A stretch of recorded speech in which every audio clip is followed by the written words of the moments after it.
is in the house. Ja, de Neddy.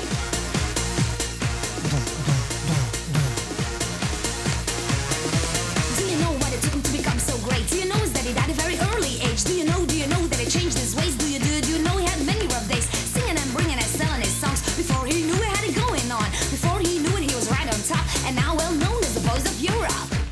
Chérie, chérie, blijf bij mij de hele nacht. Chérie, oh mijn chérie. Dat haar. Hoe gekleurd kan het zijn? Nee, dat was niet gekleurd. Dat hè. kan Dat zei niet. hij. Oh ja, dat kan niet. En dan begon hij te zweten en dan werd hij hier helemaal zwart.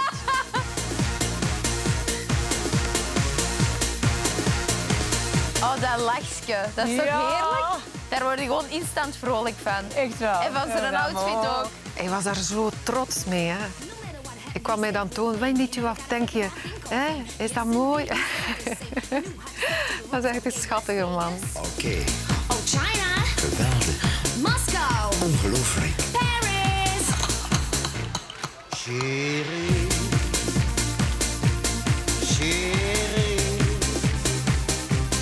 blijf bij mij de hele nacht. The Voice of Europe. Ja. En de mooie vrouwen als magneten. Hè. Ja. Maar ik denk ook wel dat hij op deze leeftijd nog steeds wel vrouwen kon polsen. Die was getrouwd. Dus, Alsjeblieft. zou hem nog lukken ook?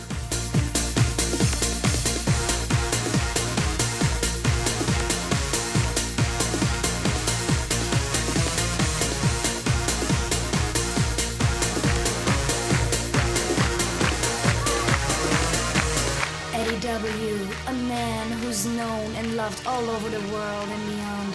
When he sings, joy and happiness floats into the hearts of so many people, no matter what color, sex or religion they have. Chérie, chérie, blijf bij mij. Er is eigenlijk lang met Eddie gelachen. Hè. Ja. Je kunt zeggen van wat je wilt, het blijft een top. Het was altijd top entertainment als Eddie Wally er was. Die kon dat bekijken met een knipoog. Hè. Hoe vaak dat hij ook niet gezegd heeft, laat ze maar lachen. Eddietje pakt de poen. Slechts op jou